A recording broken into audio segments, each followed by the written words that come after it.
From JBS Studios in Greater New York, this is the JBS News Update with Teisha Bader. I'm Teisha Bader with the JBS News Update for Tuesday, June the 25th, 2024. The IDF continues its ground operation in Gaza, eliminating Hamas terrorists and locating and destroying terror infrastructure, including targeting Hamas terrorists who the IDF said today operated inside school compounds and were involved in holding hostages and the October 7th massacre. In preparation for the strike, the IDF stressed aerial surveillance checks, precise munitions, and additional intelligence measures were all used in order to mitigate harm to civilians. Hamas's continuous exploitation of civilian structures and utilization of the civilian population as human shields to conduct terrorist activities violates international law. Red alert sirens continue to be heard today in northern Israel. The IDF said following the alerts that were activated on the suspicion of the infiltration of a hostile aircraft in the north of the country today, the air defense fighters successfully intercepted 2 air targets that crossed the territory of Lebanon towards the territory of the country. There were no casualties.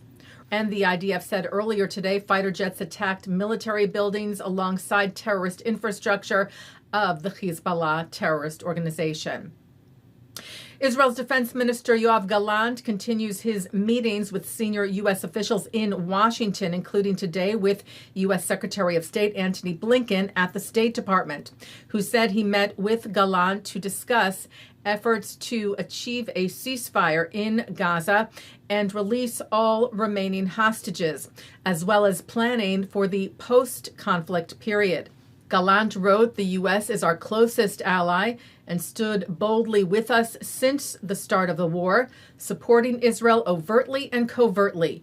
We will solve differences as friends do and continue working together as the closest of allies." Later today, Gallant met with U.S. Congressman Archie Torres, writing, "It was an honor to sit down with him today." Gallant said, "Thank you for standing with Israel today and always."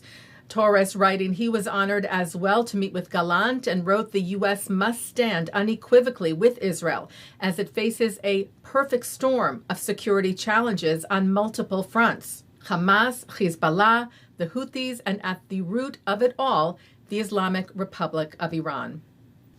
Well, Israel's High Court of Justice ruled unanimously today that the government must draft ultra-Orthodox yeshiva students into the IDF. For decades, there has been an exemption in place for those students, which the court wrote today creates severe discrimination between those who are required to serve and those not. Writing, "In these days, in the midst of a severe war, the burden of inequality is more acute than ever and requires the promotion of a sustainable solution to this issue. This is a highly contentious issue in Israel, and it remains to be seen if, how, and when the ruling will be implemented." U.S. Senator John Fetterman is in Israel. This is his first trip to the country. Fetterman met today with Israel's President Isaac Herzog, who called the senator an incredible friend of Israel. Herzog saying to Fetterman, "You are a beacon of moral clarity as we fight to defend the free world against true evil." Noting Fetterman also wore a bracelet remembering the October 7th massacre at the Nova Music Festival.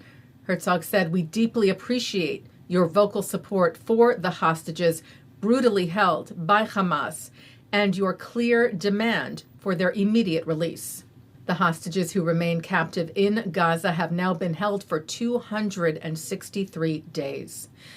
Well, almost 6 years after the deadliest anti-Semitic attack in U.S. history, a groundbreaking ceremony was held this past Sunday for the new Tree of Life Synagogue and Anti-Semitism Museum in Pittsburgh.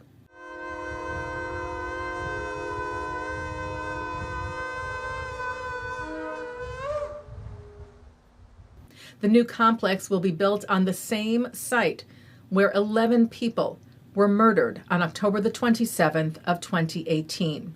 CNN's Wolf Blitzer hosted the event Sunday. Speakers also included Tree of Life Rabbi Jeffrey Myers and Second Gentleman Douglas Emhoff, who spoke of the tragic events of October 2018 and the surge in anti-Semitism that he called a poison on our democracy. And since the evil of that day, we have seen anti-Semitism rise to unprecedented levels. It is indeed a crisis of anti-Semitism that we are undergoing right now in America and the world. Let me be very clear. When Jews are targeted because of their beliefs or identity, or when Israel is singled out because of anti-Jewish hatred, that is anti-Semitism, plain and simple. And it must be condemned by everyone, clearly, unequivocally, and without context. And speaking of the groundbreaking for the new complex, Emhoff said, "Together we will turn what was once a devastating crime scene into a place of hope, strength, and inspiration, vanquishing darkness with light." Taking a look now at our programming for tonight on JBS for Tuesday, June the 25th. At 7 o'clock, educators William Kolbrener, Ansel Brown, and Carlton Long explore the intersectionality of racism and anti-Semitism. At 8, Justin Pines speaks with Archie Gottesman to talk about how she is using clever ad campaigns to engage with otherwise disengaged Jews and seek allies to fight anti-Semitism through her organization, JewBelong. At 9, Tyler Grrgory is on L'chaim. At 10, Israeli director Idan Haguel talks about his film Concerned Citizen. At 10:30, an encore of this newscast, and coming up next, it's the ILTV's Insider. And that's the JBS News Update for Tuesday, June the 25th, 2024. I'm Teisha Bader. Am Yisrael Chai.